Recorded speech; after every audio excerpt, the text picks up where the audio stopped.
She lands with purpose, announcing that she's going to wipe everything out before the rift spreads any further. Her first move is a slash using the talent of a magical swordswoman, igniting a blazing trail of fire right across the boss's back. The gnolls are already panicking, scrambling to escape as they're swallowed up by a storm of flames. Durrican and Petra both watch with stunned expressions, and that's when the real powerhouse arrives. She introduces herself as Agnitha Farija, vice captain of the Twilight Wind, and without missing a beat, she demands that they start explaining what exactly happened here. Next chapter, all those beasts are going up in flames and Nagi's completely wiped out. Petra asks if he's okay, and he says yeah, but still tells her to take a look. The dungeon rift was already starting to close. Durrican wasn't happy about that at all. Even if it was a low-level dungeon, how the hell did she manage to end it all with just one strike? It was seriously impressive. Then he straight up calls her out like, "Hey girl, I know your guild's broke, so what are you even doing here? Weren't you all inactive for 3 years?" But Agnesa just answers cool as ever, saying she knows full well that based on the scene, he's the one who caused it, and there's no time for explanations.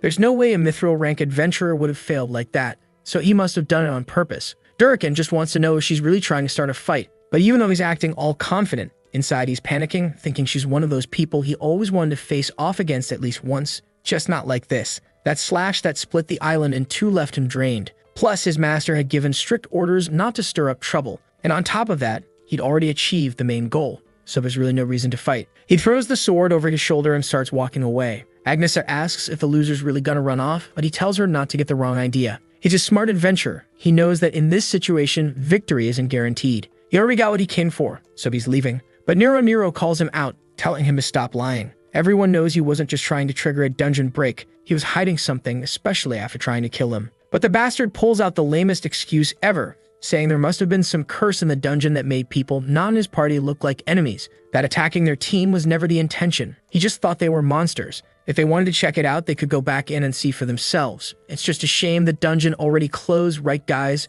Since there's no one to verify anything, well, that's the story the association's gonna hear. The poor group just slams their fists on the ground. If this goes to court, the jury's definitely gonna side with the guy who's ranked mithril. Wide hips Petra knows that telling the truth won't help at all. In the end, they'll come out as the losers, and Durrican just walks off waving goodbye. The four of them stand there seething, staring him down in rage, while Nagi tries to calm things down, saying, "Well, at least we stopped the dungeon break." But suddenly, he drops to his knees. The guy's completely drained. The Queen of Twilight glances back and sees the kid knocked out, his hand all messed up. She quickly tells them to throw him onto Aeginon, the bird, because she'll take him for treatment. And with that, this chaotic dungeon came to an end. At least the village was left untouched. Not long after, folks from the association showed up bringing treasure chests and apologizing for everything that happened. They swore they were working hard to make sure it never happens again, but obviously, that's just talk. Thanks to Agnesa's help, Nagi was taken to the eastern city of Bellum, and in this abandoned shack that looked like a knockoff version of the Black Clover hideout from Walmart.